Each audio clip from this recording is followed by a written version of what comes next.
안녕하세요. 저희들은 자연과학 체험캠프에서 대학생활 이야기를 맡게 된 자연과학대학 학부생 단체 글립입니다. 저는 글립 10기 회장 백범한. 저는 글립 10기 부회장을 맡고 있는 김재현입니다. 오늘 진행될 대학생활 이야기에서는 여러분들이 궁금해할 대학생들이 어떤 생활을 살고 있는지에 대해 여기 앞에 앉아있는 패널분들이 솔직하고 재미있는 이야기를 들려줄 텐데요. 본격적인 대학생활 이야기에 앞서 진행과 패널들의 자기소개를 들어보는 시간을 가지도록 하겠습니다. 네, 저는 글립 10기 수리과학부 20학번 백범한입니다. 경영학부를 복수 전공하고 있고 응용수학 분야에 대해 관심이 많습니다. 네, 안녕하세요. 저는 글립 10기 지구환경과학부 정주환입니다. 지구의 환경과 생명체 사이의 관계에 관심이 많아서 생명과학부를 복수 전공 중이고 추가로 인공지능 연합 전공 과정도 함께 진행하고 있습니다. 안녕하세요. 저는 글립 10기 화학부 20학번 심재은입니다. 생화학 분야에 관심이 많아서 최근 관련 연구실에서 인턴을 시작했습니다. 네, 안녕하세요. 저는 글립 10기 생명과학부 구자영입니다. 산업과학과를 복수 전공 중이고 생명과학의 비밀을 컴퓨터로 풀어가는 정보생물학을 공부하고 있습니다. 네, 안녕하세요. 저는 글립 10기 화학부 장현성입니다. 전기화학과 나노화학 분야에 관심이 많아 관련 연구실에서 인턴을 하고 있습니다. 안녕하세요. 저는 글립 9기 생명과학부 19학번에 재학 중인 남명산입니다. 뇌과학, 신경과학 분야에 관심이 많아 뇌인지회로 연구실에서 인턴 생활을 하고 있습니다. 안녕하세요. 저는 글립 9기 화학부 19학번 김나연입니다. 경영학부를 복수 전공하고 있고 전기화학과 배터리 분야에 관심이 많아 관련 연구실 인턴 생활을 하고 있습니다. 네, 마지막으로 저는 글립 10기이자 부회장직을 맡고 있는 수리과학부 20학번 김재현입니다. 저는 컴퓨터공학과 복수 전공 중이며 응용수학에 관심을 가지고 공부하고 있습니다. 네, 이렇게 오늘 자연과학 체험 캠프를 함께할 패널들의 자기소개를 들어보았는데요. 글립이 준비할 대학생활 이야기는 크게 5부분으로 구성되어 있습니다. 네, 첫 번째로 전반적인 대학생활에 대한 소개하는 시간을 가진 후 대학생이 사는 곳, 대학생의 공부, 대학생의 방학, 그리고 동아리와 MT라는 5가지 주제에 대한 이야기를 들려드리려고 합니다. 네, 그럼 첫 번째 파트는 대학생활 전반에 대한 이야기인데요. 먼저 백범한 멘토님 20학번으로서 이제 대학생활을 쭉 했는데 어떤 대학생활을 보내셨나요? 네, 저의 경우 항상 동고동락하는 친구가 있어서 좋았습니다. 네, 혹시 그 친구가 누군지 물어봐도 될까요? 그 친구의 이름은 바로 코로나라고 있습니다. 떼어내려고 해도 떼어지지 않더군요. 네, 이처럼 코로나19로 인해 고등학생 멘티 여러분들도 많은 변화를 겪을 것처럼 대학생활에도 많은 변화가 있었는데요. 네, 코로나 이전의 19학번과 코로나 학번이라고 불리는 20학번의 삶을 비교하면서 대학생활 전반에 대해 이야기를 나눠볼 수 있을 것 같습니다. 그럼 지금부터 19학번, 20학번 각각 한 분의 패널이 자신의 대학생활에 대한 이야기를 전해드린다고 합니다. 함께 들어보실까요? 네, 그럼 이제 본격적으로 여러 주제에 대해 말해보기 이전에 여러 가지 대학 생활을 큰 흐름으로 한번 살펴보고 세세한 이야기로 넘어가도록 하겠습니다.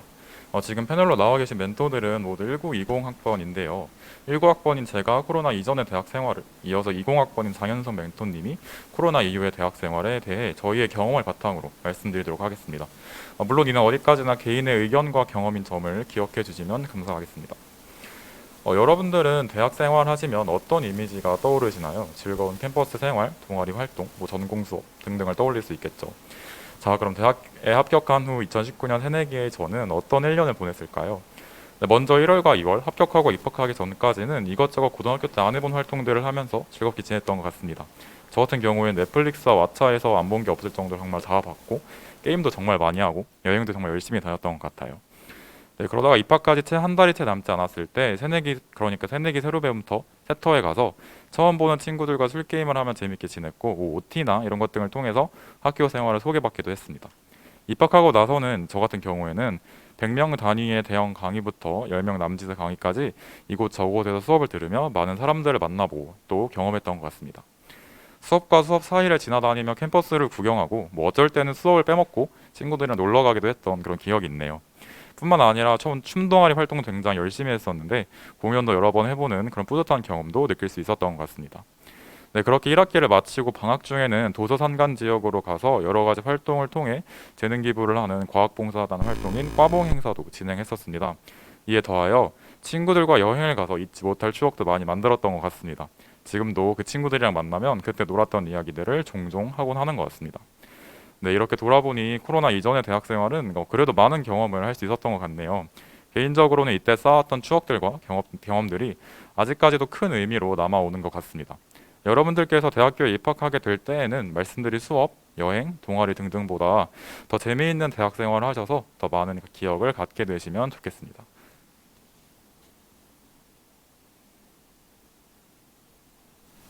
네, 사실 저희 학번은 이전의 학번의 대학 생활이랑은 조금 다를 것 같은데요.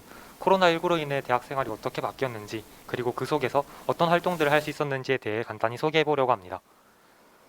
저도 합격하고 입학 전까지는 되게 열심히 놀았어요. 초반에는 친구들과 해외여행을 다녀오고 대학 친구를 만날 OT도 참여했습니다.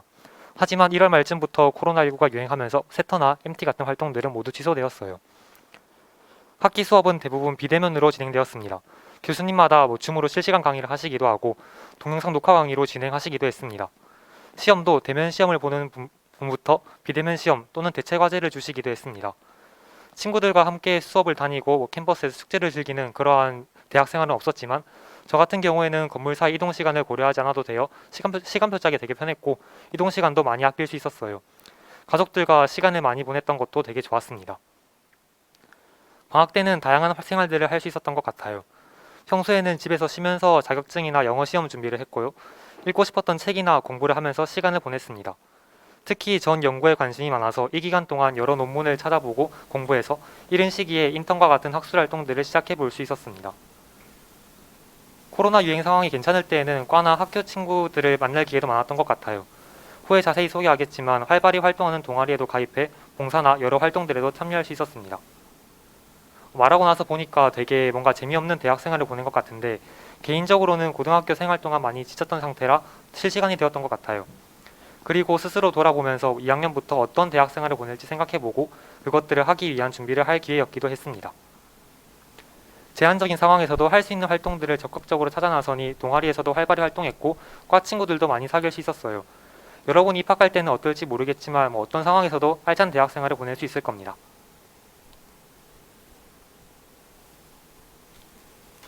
네, 저희도 코로나 학번이었던 만큼 많은 공감이 되는 이야기였습니다. 두 패널 분들께서 전반적인 대학 생활에 대해 이야기를 들려주셨는데요. 지금부터는 대학 생활의 각 주제별로 조금 더 자세한 이야기를 다뤄보도록 하겠습니다. 다음은 대학생이 사는 곳에 대한 이야기인데요. 학생들의 거주지가 다양한 만큼 대학교를 다니는 방법은 천차만별입니다. 크게 기숙사, 자취, 통학으로 나눠진다고 말씀드릴 수가 있겠어요. 다음 주제로 넘어가기 전 여러분들께 깜짝 소식을 전달해 드리려고 합니다. 네, 벌써 기대가 되는군요. 흥미진진합니다. 자, 이제 기대감 높였으니 깜짝 소식을 공개해 주실 수 있을까요? 두구두구두구. 오늘 대학생활 이야기에는 앞으로 남은 4개의 파트에 하나씩 총 4개의 퀴즈가 준비되어 있는데요. 가장 먼저 정답을 채팅으로 맞춰주시는 분들께는 저희가 준비한 소정의 선물을 드리려고 합니다. 다들 열렬한 참여 부탁드립니다. 이제 대학생이 사는 곳과 관련된 첫 번째 퀴즈로 시작을 해보도록 하겠습니다. 네, 그러면 첫 번째 퀴즈 시작하겠습니다. 지금부터 6명의 학생이 서울대학교에 등교를 하려고 하는데 가장 큰일이 난 것 같은 학생을 맞춰주시면 될 것 같습니다. 네, 저기 지금 서울 전체의 지도가 나와 있죠. 네, 첫 번째 학생은 구사형 학생으로 일산에 살고 통학을 하고 있다고 합니다. 수업은 오전 11시에 시작하는데 8시에 일어났네요. 그 다음에 남명수 학생이 마찬가지로 통학으로 학교를 가려고 합니다. 네, 이어서 관악구에 있는 저 아래에 있는 게 서울대학교인데 이 서울대학교에서 근처 서울대 입구에서 자취를 하고 있는 장현성 학생이 있고 또 낙성대에서 자취를 하고 있는 김다현 학생이 있습니다. 네, 마지막으로는 기숙사에 살고 있는 심재현 학생과 그리고 정주환 학생이 있네요. 여기에서 지금 수업 시작 시간과 일어난 시각을 바탕으로 여러분들이 가장 큰일 난 사람, 그러니까 수업에 도달하지 못할 것 같은 사람을 지금부터 답변을 올려주시면 될 것 같습니다.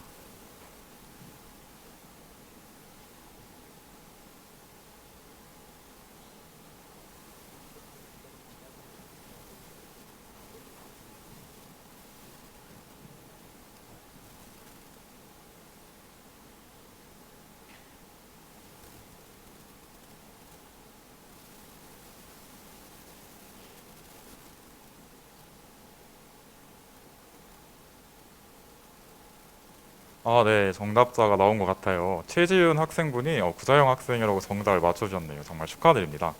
네, 이 문제에 대한 간단한 풀이를 해드리자면 사실 나머지 5개는 다 제가 실제로 해봤거든요. 근데 지각하지 않고 학교에 잘 갈 수 있었어요. 네. 이 퀴즈에는 지금 제 이름이 기숙사로 적혀 있었지만 저는 실제로 통학으로 학교를 다니고 있습니다. 저는 고속버스 터미널 근처에 살고 있어서 학교에 직접 와보기 전까지는 서울대 입구가 지하철로 꽤 가깝겠구나, 학교가 되게 가깝겠구나라고 생각했던 시절이 있었습니다. 하지만 서울대 입구역에서 서울대를 찾으면 아무리 주위를 둘러봐도 서울대가 보이지 않는다는 사실 알고 계신가요? 서울대 3대 바보 중 하나가 바로 서울대 입구에서 서울대까지 걸어가는 사람이라는 말이 있을 정도고, 실제로 서울대 입구에서 서울대 정문까지 걸어가는 데는 생각보다 시간이 오래 걸립니다. 지도 앱을 이용하면 28분 정도 걸린다고 나오는데 제가 직접 걸어가 보니 실제로 30분 정도 걸렸고, 거기다 경사가 심하기 때문에 거리에 비해서 힘들게 느껴졌습니다. 그렇기 때문에 빠른 이동을 위해서는 교통수단이 필수적인데요. 5511, 5513, 5515 등 지선 버스를 타면 학교 안으로 갈 수 있는데 버스마다 학교 안에서 도는 노선이 굉장히 다르기 때문에 주의해야 합니다. 또 사람들이 많이 이동하는 등하교 시간의 경우에는 서울대 입구에서 교내 특정 장소까지 이동하는 셔틀이 자주 다니기 때문에 이 시간에 이동한다면 셔틀을 타는 것도 좋은 방법이 될 수 있습니다. 그런데 셔틀은 사람들이 많이 다니는 시간에만 자주 다니고 지선 버스 또한 배차 간격이 좀 들쭉날쭉하기 때문에 기다리는 사람이 매우 많거나 버스가 엄청 오래 오지 않을 때는 사실 최선의 방법이 아닐 수 있습니다. 제가 아까 서울대 입구에서 직접 학교까지 걸어가 본 적이 있다고 했었잖아요. 주말에 시험 때문에 학교를 오면 이 배차 간격이 20분 이상일 때도 있어서 걸어갈 때랑 큰 차이가 없을 때도 있기 때문에 직접 걸어가 본 적이 있었습니다. 아침 등교 시에는 버스 줄이 너무 길 때도 있는데 이럴 때는 사실 택시를 타는 게 가장 빠를 수도 있어요. 네, 방금 심재은 패널님이 통학에 대해 설명을 해주었는데 저의 경우에는 1학년 때 기숙사, 2학년 때 자취, 그리고 3학년 때 통학을 하며 3가지 종류를 모두 경험해 보았다고 할 수 있을 것 같습니다. 따라서 이와 관련한 비교를 통해 이야기를 이어나가고자 합니다. 네, 먼저 기숙사의 장점은 아무래도 학교에 가장 가깝다는 점인 것 같습니다. 자취나 통학의 경우에는 학교에 오려면 어쨌든 버스를 한 번은 타야 하지만 기숙사는 학교 안에 있기 때문에 걸어서 학교로 갈 수 있다는 장점이 있어요. 뿐만 아니라 같은 학교 학생들끼리 모여 살다 보니 조금 더 친해지기 쉬운 것 같다는 생각이 들기도 합니다. 실제로 저는 1학년 때 기숙사를 함께 다니며 수업을 들었던 친구들과 아직까지도 제일 친한 것 같아요. 물론 그러면 룸메이트와 함께 지내야 한다는 어려움이 있을 수도 있습니다. 저의 경우에는 룸메이트와 매우 잘 맞아서 괜찮았지만 다른 친구들 이야기를 들어보니 생활 패턴이나 성격 같은 게 맞지 않은 경우도 아주 많다고 하더라고요. 네, 그리고 자취의 장점은 아무래도 혼자 산다는 거겠죠. 친구들과 늦은 밤까지 놀고 더 놀고 싶은데 어디로 가야 하지? 라고 고민이 될 때 무리 없이 우리 집으로 가자 라고 말할 수 있는 장소가 되어주는 것이죠. 혼자 사는 것에 로망이 있거나 그게 더 편하다고 생각하시는 분들은 자취를 하시는 게 좋을 것 같습니다. 하지만 혼자 살기 때문에 청소, 밥하는 거 등등이 모두 스스로 해야 하는 일이 되기는 합니다. 뿐만 아니라 현실적인 문제로 경제적인 부분에서 돈이 많이 든다는 단점이 있겠죠. 이러한 단점이 조금 치명적이라고 생각하시는 분들은 통학도 좋은 것 같습니다. 집에서 자는 것과 먹는 것 등등은 돈이 들지 않기 때문에 경제적으로 많이 세이브가 되는 것 같긴 합니다. 물론 하지만 많은 대학생은 통학을 그렇게 선호하지는 않긴 해요. 제 생각엔 크게 2가지 이유가 있을 것 같은데, 네, 먼저 첫 번째로 아침 일찍 일어나서 출근길 대중교통을 이용하는 것이 매우 어렵고 힘든 일이기 때문입니다. 저도 통학을 하면서 일기주 수업을 들었던 경험이 있는데 아침 7시에 일어나서 열심히 준비를 해야 겨우 맞춰갈 수 있었던 것 같아요. 그리고 오래도록 놀기 어렵다는 슬픔도 있습니다. 다른 친구들은 막차 신경 안 쓰고 놀 때 통학하는 사람들은 열심히 핸드폰을 보면서 막차 시간을 따져야 하거든요.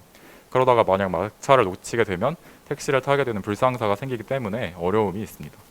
네, 물론 이건 어디까지나 일반적인 이야기들이고 실제로 여러분들이 대학생이 되어 어떤 유형을 택하실지는 자유입니다. 본인의 성향과 상황을 잘 고려하셔서 편안한 대학 생활에 도움이 될 수 있으면 좋겠습니다.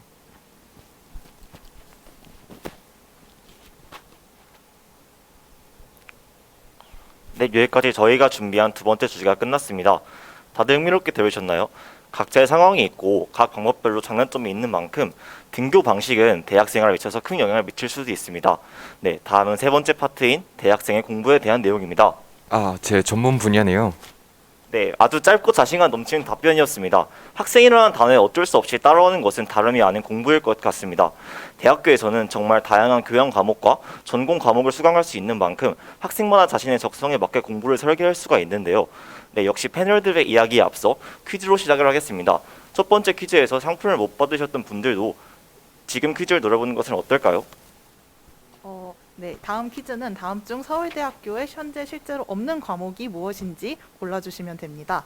1번 산과 인생, 2번 굿라이프 심리학, 3번 북한학개론, 4번 초급영어, 5번 외계 행성과 생명, 6번 그리스 로마 신화 중에 답을 알려주시면 되겠습니다.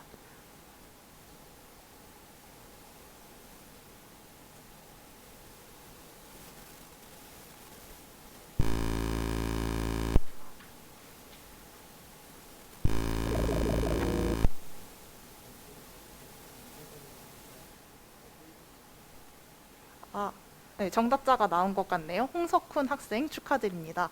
정답은 바로 4번 초급영어였습니다.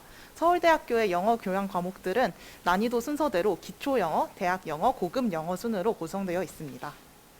몇몇 수업을 제외하고는 시간표가 대부분 고정되어 있는 고등학교와는 다르게 대학교에서는 훨씬 자유롭게 시간표를 짤 수 있습니다.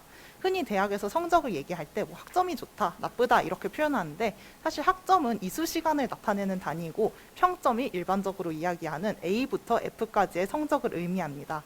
일반적으로 일주일에 한 3시간 정도 진행되는 수업이 3학점 정도 되고 대부분 한 학기에 최대 18학점, 그리고 성적 조건에 따라서는 최대 21학점까지 들을 수 있게 되어 있습니다.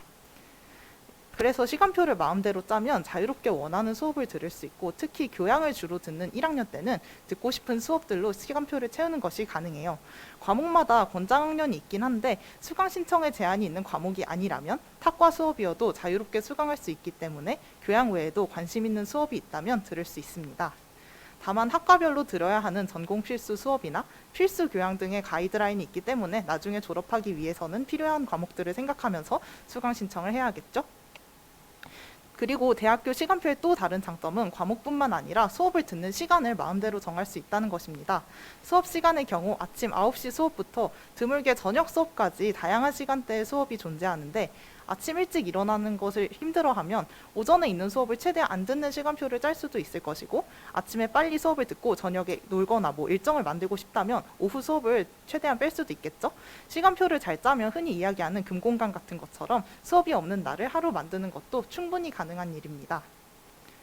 그래서 왼쪽 시간표는 제가 실제로 2021년 1학기에 들었던 시간표인데요. 이거는 제가 2학년이어서 전공 수업 몇 개, 그리고 교양 수업 몇 개를 섞어서 17학점 6개 수업을 들은 시간표이고, 금요일이 공강인 시간표였습니다.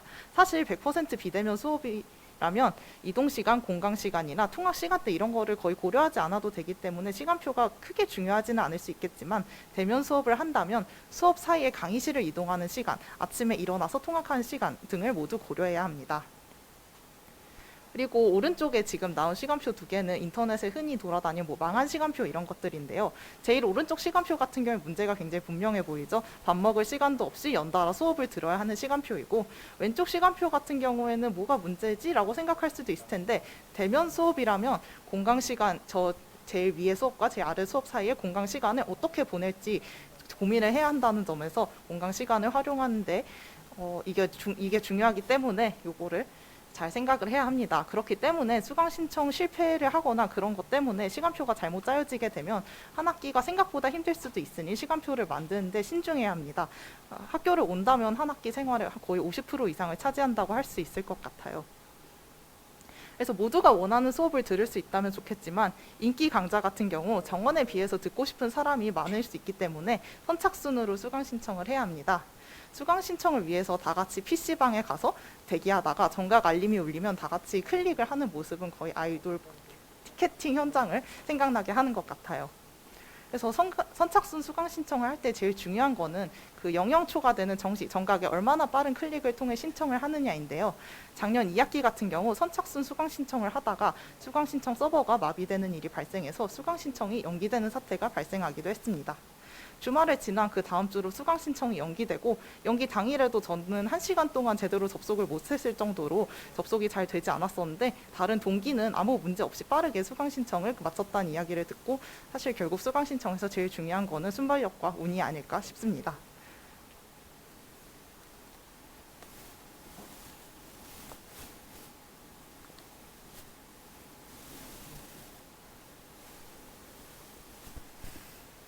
네, 저는 대학교 다전공 제도에 대해 소개드리려고 하는데요.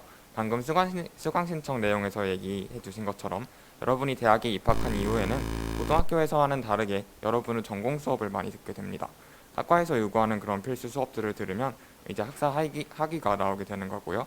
그리고 그 학위를 보고 대학원이나 회사 같은 곳에서 여러분이 대학교에서 무엇을 배웠는지 알 수 있게 되는 것이죠. 그런데 대학에 입학한 이후에 자신의 전공이 아닌 다른 학과에 추가로 관심이 생기거나 아니면 자신이 선택을 한 그 주전공이 잘 맞지 않을 수 있습니다. 그런 학생들을 위해서는 다전공 제도가 준비되어 있는데요. 서울대학교 다전공 제도에는 복수전공, 부전공, 연합전공, 그리고 연계전공 같은 것들이 있습니다. 먼저 복수전공과 부전공에 대해 소개를 드리려고 하는데요. 이 두 가지 제도는 다른 학과의 학위를 추가로 받을 수 있는 방법입니다. 부전공의 경우에는 가볍게 다른 학과 전공 수업을 추가로 조금 더 듣는 느낌이라면 복수전공은 말 그대로 전공을 하나 더 가지게 된다고 생각을 하시면 됩니다. 졸업 증서에도 부전공은 부전공이라고 따로 표시가 남지만 복수전공은 제 재학증명서에 보시는 것처럼 이제 자신의 전공의 주전공과 함께 동일하게 표기가 됩니다. 그리고 서울대학교에는 인문대학, 사회과학대학, 생활과학대학, 그리고 공과대학 같이 여러 분야 학과들이 있기 때문에 굉장히 다양한 전공을 가질 수 있습니다. 앞서 말씀드렸던 것처럼 저는 지구환경과학부 주전공에 생명과학부를 복수 전공하고 있는데요. 대학에서 수업을 들으면서 생명체들이 지구의 기후와 환경에 지금까지 굉장히 많은 영향을 줬다는 것을 배우고 지구 미생물학이라는 분야에 관심을 가지게 되었습니다. 관련된 공부를 하는 과정에서 생물학도 깊이 있게 공부를 한번 해보자 하는 생각이 들었고 관련해서 공부를 하다 보니 지금은 복수 전공까지 하게 되었습니다. 저는 이번 학기에 생명과학부에서 버섯과 곰팡이에 대한 수업을 들었는데요. 이 생명체들이 나무랑 공생을 한다던가 아니면 곤충이랑 공생을 하는 굉장히 다양한 방법으로 환경에 어떤 영향을 주고 있는지 그런 쪽으로 관심을 가지게 되었습니다. 만약 복수 전공이 아니었다면 이런 생명체들에 대해 자세히 배울 기회가 없었을 것 같습니다.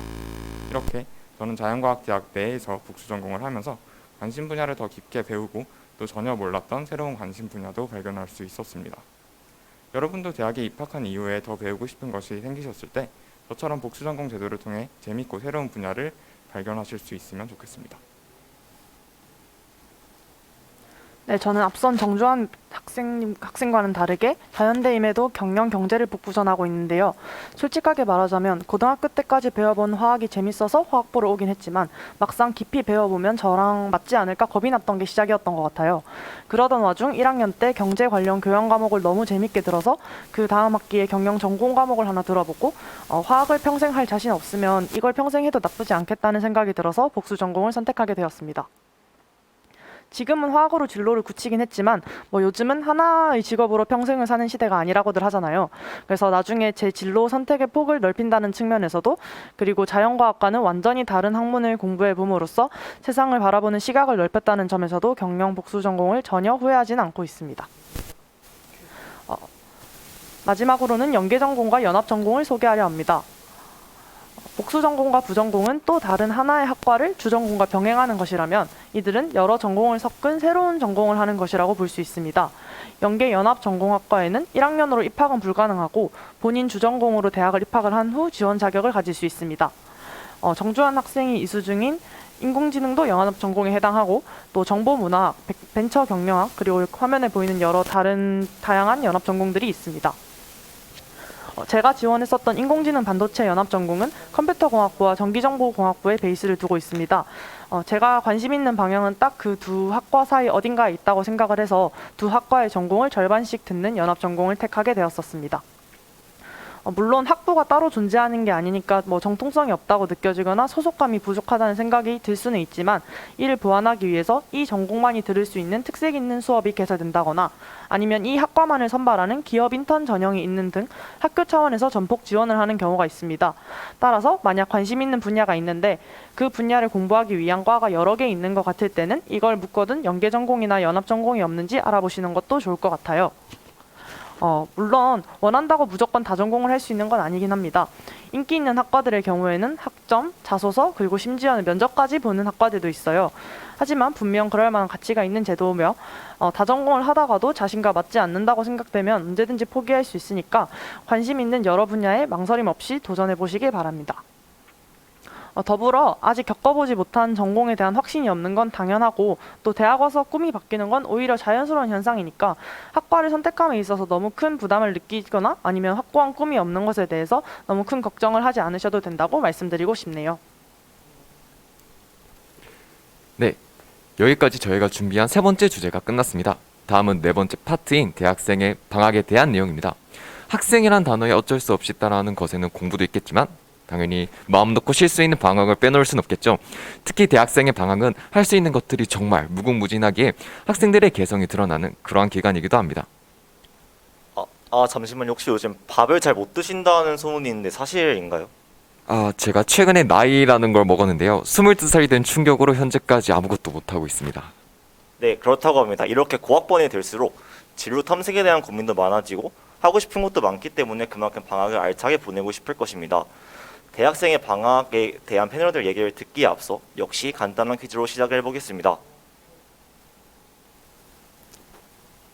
네, 다음 중 저 김다연 학생이 대학 생활을 하는 동안 도전해본 공모전으로 오른 것은 1번 제5회 SNU 토론 한마당, 2번 에너지 신산업 입지 분석 경진대회, 3번 수면 인공지능 경진대회, 4번 2020 소셜벤처 경영대회, 5번 제10회 정종 창업 경진대회인데 이 문제는 복수 정답입니다.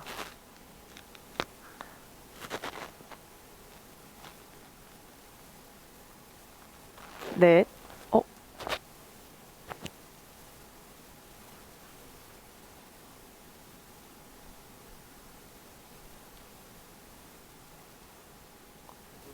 네, 정답이 나온 것 같은데요. 김민우 학생분께서 정답을 맞춰주셨습니다. 네, 정답은 바로 1번과 5번이었는데요. 나머지 2, 3, 4번도 실존하는 대회이긴 한데 제가 직접 나가보지는 못했습니다. 1번 토론 한마당은 공공의 이익을 위해 개인의 자유를 제한할 수 있는가라는 주제로 진행된 교내 토론 대회이고 인문대 동아리를 하다 만난 친구들 사이에서 저 자연대생 한 명이 끼어서 출전을 했었고요. 5번 정종 창업경진대회는 같은 학과 화학부 친구들과 이제 4인 1조로 도전했던 공모전입니다. 이처럼 대학에 오면 분야나 학과를 넘나들어서 참여 가능한 공모전이 굉장히 많습니다. 그 중에서도 저는 창업 공모전에 대해서 좀 더 말씀드리려고 합니다.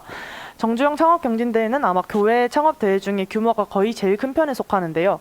1차 서류 합격만 돼도 창업 지원금이나 장소 대여, 멘토링 등 다양한 기회가 주어지고 억대의 총 상금 규모를 자랑합니다. 네, 보시다시피 아쉽게도 저는 1차에서 탈락을 했는데요. 사실 워낙 규모가 큰 대회다 보니까 첫 도전에 붙일 거라 생각도 못했었고 또 코딩 능력자를 데리고 플랫폼을 만드는 다른 지원팀들과는 달리 저희는 좀 초기 자본금이 많이 필요한 화학 아이템을 가지고 지원을 했던지라 수상 가능성이 낮다고 생각을 하고는 있었습니다.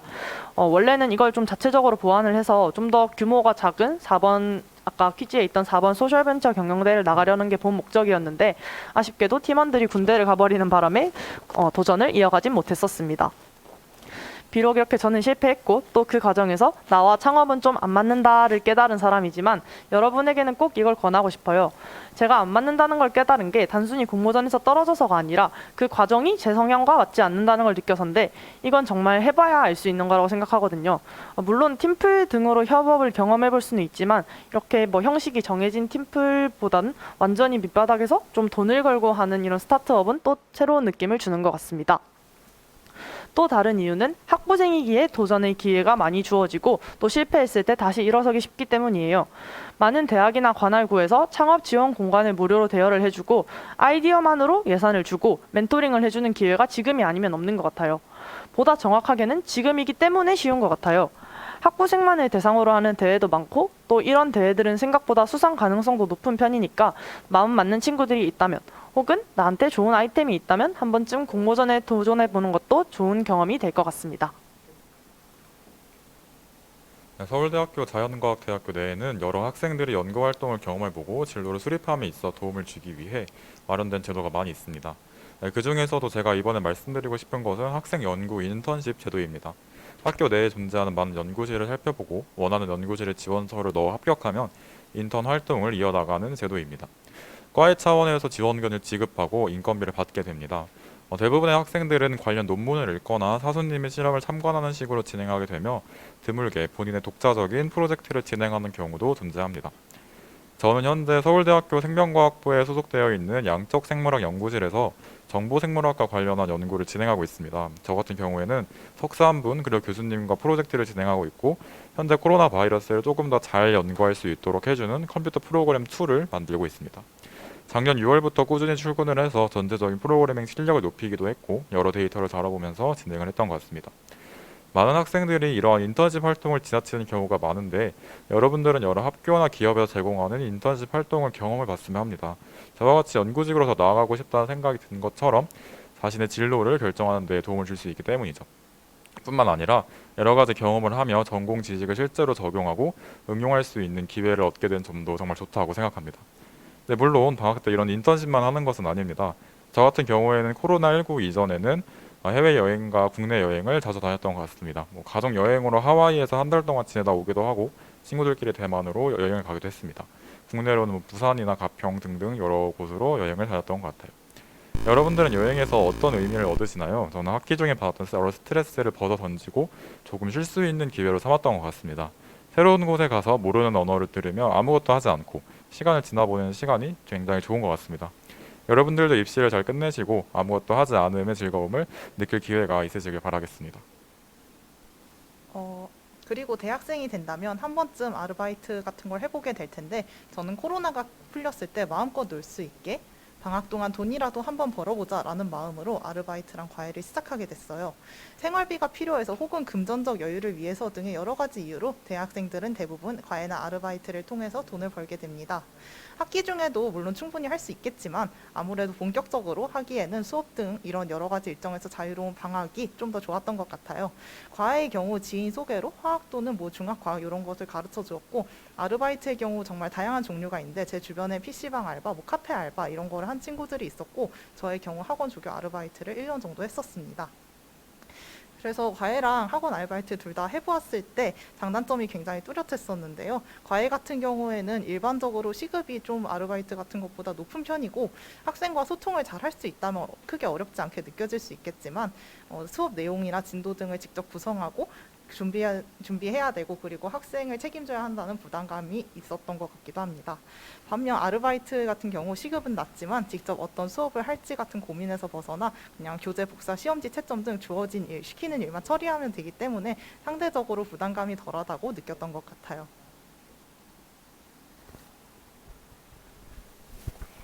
네, 방학 때 친구들과 즐거운 추억을 쌓고 싶으면서도 의미 있는 일을 하고 싶다. 그런 경우 방학 때 여러 가지 봉사활동을 할 수가 있습니다. 대학생이 참여할 수 있는 봉사활동에는 여러 가지가 있는데요. 동아리 또는 단과대 또는 개인 수준으로 다양한 봉사활동에 참여할 수 있답니다. 주로 학기 중은 시간을 내기가 많이 어렵기 때문에 방학 때 며칠 시간을 내서 이렇게 봉사활동을 다녀오기도 해요. 저는 대학교 1학년 여름방학 때 약 10일 동안 자연대학교에서 주관하는 과학 봉사활동을 다녀왔습니다. 자연대학교 과학봉사활동, 줄여서 과봉은 여러 지역의 초, 중, 고등학교에 자연대학교 학생들이 파견되어 그 지역에서 10일 정도 묶으며 과학 멘토링 등을 진행하는 활동이었습니다. 과봉은 단체로 학교에서 버스를 타고 출발하는데 마치 소풍을 가는 것처럼 버스에서부터 무척 설렌답니다. 숙소에 도착해 짐을 풀고 그곳에서 머무는 동안 매일 다른 학교로 가서 봉사를 하게 됩니다. 주로 자연대 학생들인 만큼 과학 멘토링 봉사를 많이 했는데 초등학생, 중학생의 경우 실험 수업을 준비해서 실험을 같이 해주고 실험 원리를 설명을 해주었습니다. 또한 고등학생들에게는 대학생 선배로서 멘토링을 진행을 해주었는데 제가 간 인제 지역에서는 토크 콘서트의 형태로 사회자와 패널들이 자연대 생활이 어떤지, 어떤 진로를 가진 사람이 자연대에 오면 좋은지 등을 재미있게 Q&A 형식으로 진행해 주었답니다. 저는 패널로 참여를 했었는데 지금 대학생활 이야기랑 되게 비슷하게 근데 조금 더 학생 참여도가 높은 방식으로 진행을 했거든요. 제 소소한 경험이 학생분들께 전해져서 도움이 될 수 있다는 게 오히려 감사했고 되게 재미있었어요. 토크 콘서트 외에도 다른 선배나 동기들이 재미있는 자연과학 분야의 강연을 준비해서 발표하기도 했답니다. 행사가 끝난 후에 중고등학교 친구들과 선배들이 그룹을 지어서 간식을 먹으며 진로 고민 상담 등 멘토링을 진행하기도 했어요. 이런 봉사활동 일과를 하며 뿌듯함과 성취감도 얻을 수 있다는 점도 좋았는데요.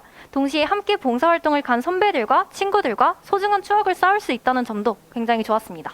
학교에서 봉사활동을 가는데 비용을 지원해 주거든요. 그래서 먼 지역으로 떠나서 그 지역의 특산물을 먹고 또 특색 있는 체험 등을 하면서 마치 여행처럼 즐겼던 것 같아요.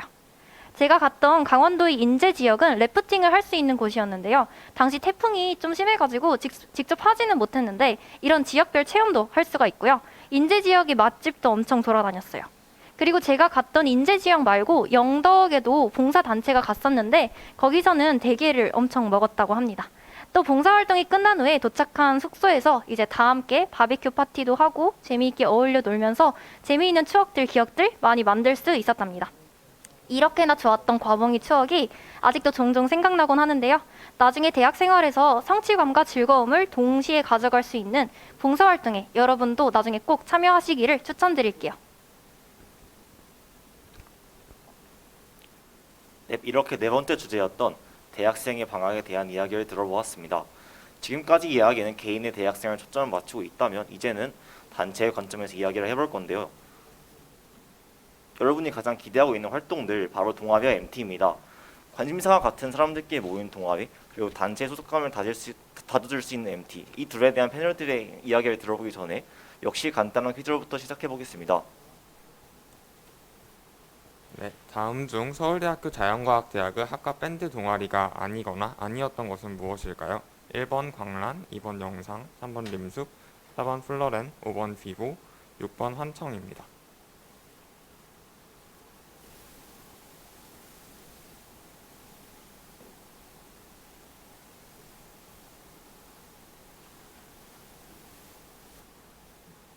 네, 정답자가 나온 것 같은데요. 신지민 학생 축하드립니다. 네, 정답은 바로 2번 영상이었습니다. 방금 전 퀴즈에 나온 것처럼 자연과학대학 내에는 학과별로 밴드 동아리가 있는데요. 저는 그 중에서 지구환경과학부 밴드였던 환청에서 베이스를 담당했었습니다. 코로나 사태 이전에는 방학 동안 연습을 하고 학기가 시작할 때 공연을 하는 방식으로 동아리가 운영되었는데요.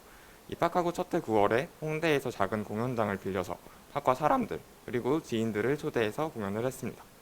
사실 대학교 들어와서 베이스를 처음 배운 상태에서 공연까지 했던 거라 힘들었던 기억도 많지만 매주 한두 번씩 만나서 같이 연습을 하고 그러면서 밴드 친구들이랑 많이 친해질 수 있었던 것 같아요. 저 말고도 과에서 공연 동아리 활동을 하면서 과 친구들이랑 친해지는 경우가 주위에도 굉장히 많았습니다. 그런데 사실 이런 공연 동아리 활동은 코로나가 퍼지면서 조금 어려워졌습니다. 저 같은 경우에도 2020년 1학기에 공연을 할 생각으로 겨울방학 동안 연습을 열심히 하고 있었는데 1월에 코로나가 확 퍼지면서 결국에 공연을 하지 못하고 흐지부지 되었는데요. 그 이후에는 친구들이 다 군대로 많이 갔고 또 다들 바빠지면서 같이 공연을 할 일이 없어졌습니다. 다시 생각을 해보면 아직도 많이 아쉬운 것 같네요. 그런데 코로나가 시작되고 시간도 이제 어느 정도 많이 흘렀기 때문에 비대면으로라도 공연을 하는 동아리들이 많아졌습니다. 여러분들이 대학에 가신 이후에는 대면으로 공연을 많이 해보실 수 있을 것 같네요. 이런 과 동아리가 아닌 중앙 동아리 아니면 연합 동아리에서는 더 다양한 사람들을 만날 수 있고 자기만의 취미를 찾을 수도 있습니다.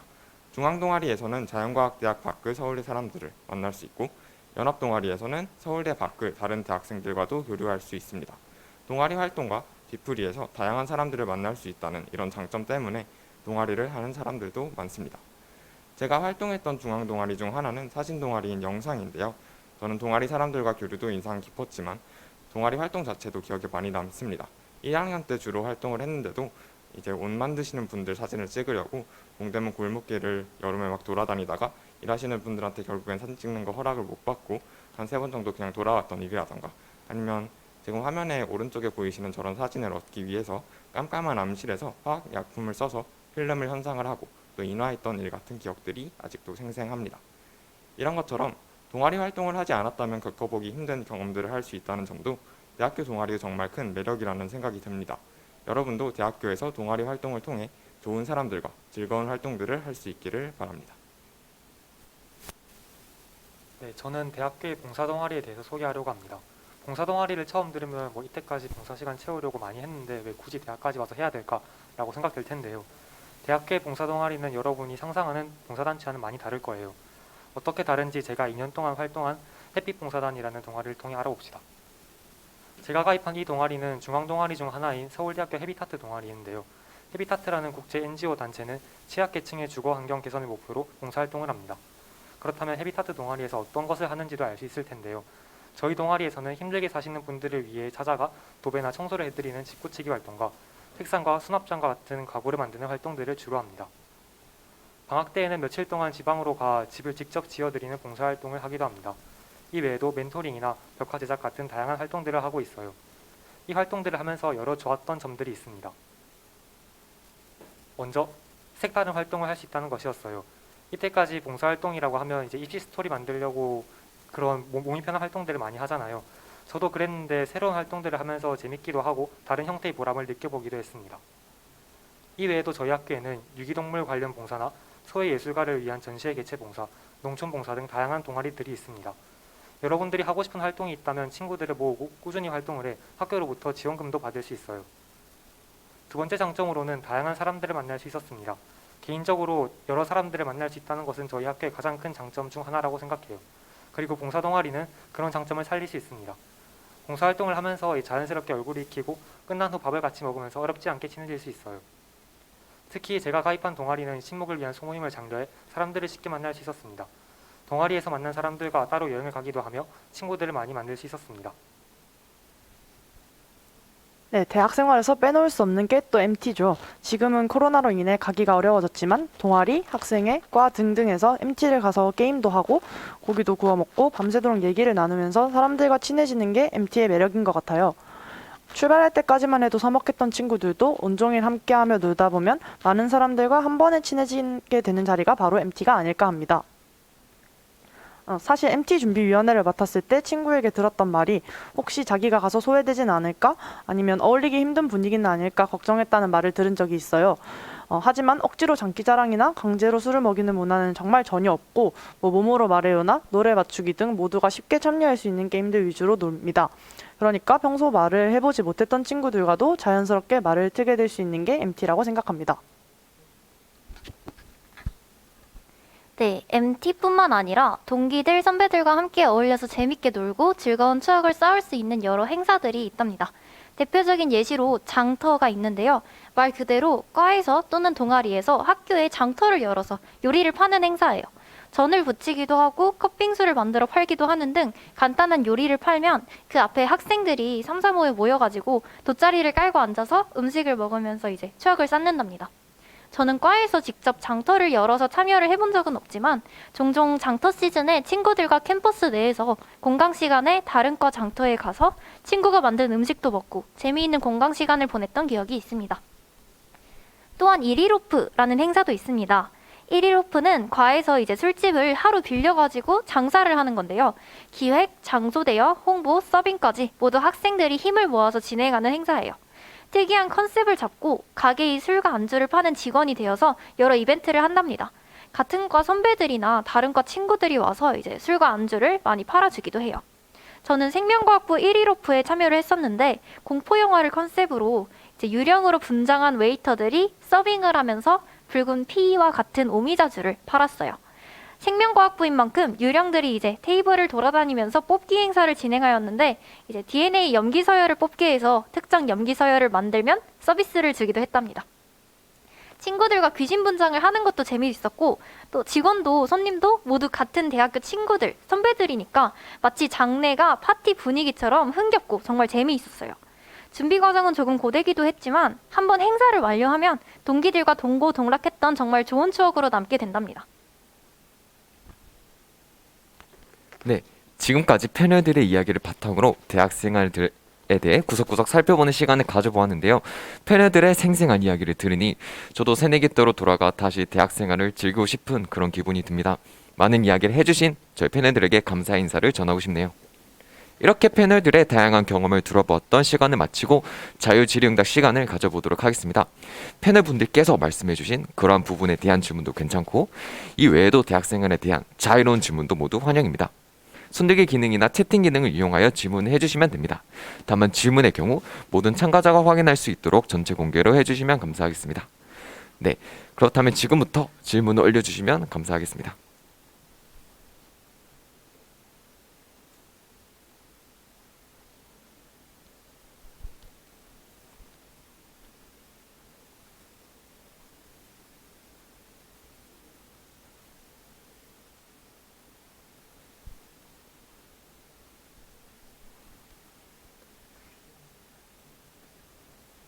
네, 첫 번째 질문이 나왔는데요. 서울대에 축제가 없다는 소문이 진짜인지를 여쭤봐 주셨어요.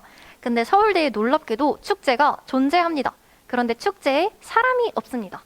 서울대 3대 바보라는 말이 있는데요. 뭐 전교 1등이라고 자랑하면 안 된다. 서울대 입구에서 서울대까지 걸어가면 바보다. 이런 게 두 가지의 바보고 나머지 하나가 이제 축제에 가는 사람이 바보라고 할 만큼 서울대 축제는 생각보다 조용하고 그런 특징, 재미없다. 이런 특징을 가지고 있다라고 사람들이 많이 생각을 하는데 보통은 이게 시험 기간에 열리기 때문에 학생들이 많이 참여하지 않는 부분도 있고 또 연예인을 초청하는 행사인데 아무래도 그렇게 유명한 연예인들이 많이 안 오다 보니까 또 학생들이 관심을 많이 가지지 않기도 해요.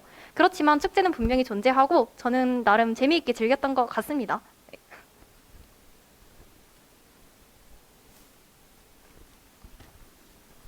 네, 그리고 복수 전공 학점 기준이 있는지 아니면 가능한 학과가 따로 정해져 있는지에 대해서 질문을 주셨는데요.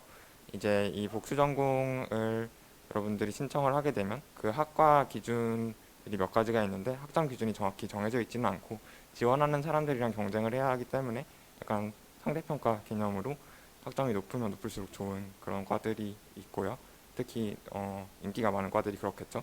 그리고 가능한 학과도 이제 지원을 못하는 학과들이 몇 가지가 있는데요. 졸업을 하면은 바로 어떤 자격을 취득할 그런 자격이 주어지는 학과들, 예를 들면 의과대학이나 치의과대학 아니면은 사범대학교에 있는 여러 가지 과들, 그런 학과들은 따로 복수 전공을 지원할 수 없다고 알고 있습니다.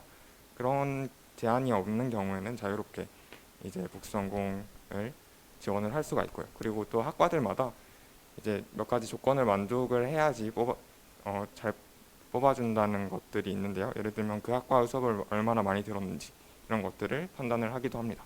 그리고 자기소개서 같은 거를 보는 데도 있었던 것 같네요.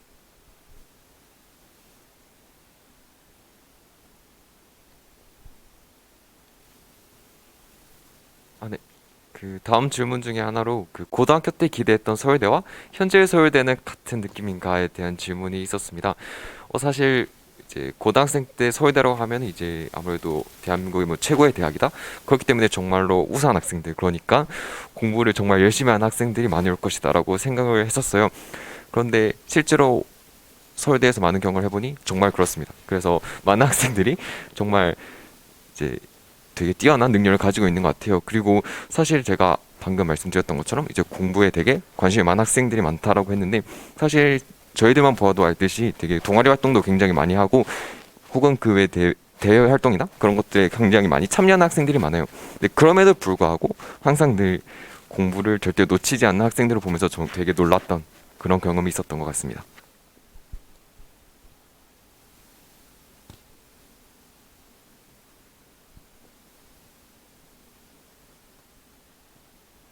그리고 아까 들어왔던 질문 중에 뭐 학교 밴드 실력이 좋아야 들어갈 수 있냐 이런 질문이 있었는데 그거는 밴드마다 굉장히 다릅니다.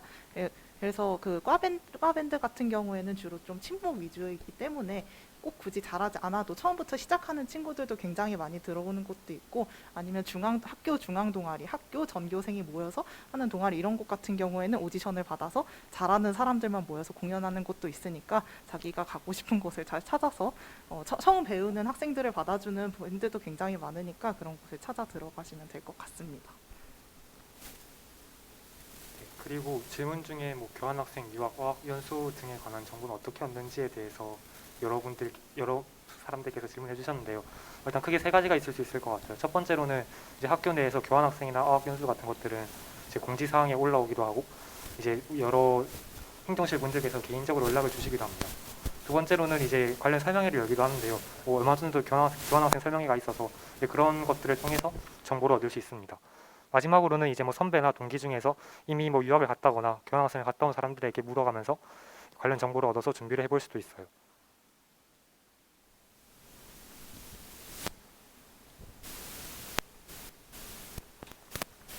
네, 다음으로는 그 대학교 가면 커플이 될 수 있는가라는 질문을 다들 많이 해주셨는데요. 저는 될 수 있다고 생각을 하는 게, 이제 대학교 신입생이 되면 그 과팅이나 약간 소개팅 같은 그런 다른 사람들을 만날 기회가 되게 많아지기 때문에, 네, 그만큼 기회가 더 많아지는 것도 있고, 고등학교 때에 비해서. 그리고 그만큼 본인이 약간 연애를 하고 싶다고 하면은 더 만날 기회가 많기 때문에 충분히 가능하다고 저는 생각을 합니다. 네, 그리고 또 질문 중에 아마 남성분이 이제 질문해 주신 것 같은데요. 이제 군 문제는 다들 어떻게 해결하는지에 대한 질문이 있었는데요. 이제 크게 이제 저희 보통 이제 두 가지로 말씀을 해드릴 수가 있을 것 같은데, 우선 첫 번째로 이제 전문연구원, 그러니까 우리가 전문연이라고 줄여서 말하는 그런 제도가 있어요.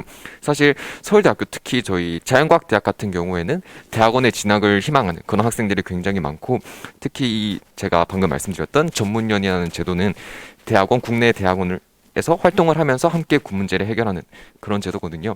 그래서 만약에 국내에서 대학원에 진학을 하고 어떤 석사와 박사 과정을 마치고 싶은 그런 학생들의 경우 이런 전문연 제도를 생각하는 것 같습니다. 혹은 그 외의 학생들의 경우, 그러니까 예를 들어서 대학교를 졸업하고 나서 취업을 생각을 한다거나 혹은 해외 대학원을 생각을 하는 다른 학생들의 경우에는 그냥 일반적인 학생들처럼 군대를 다녀오는 경향이 있는 것 같아요. 네, 이렇게 말씀드릴 수가 있을 것 같습니다.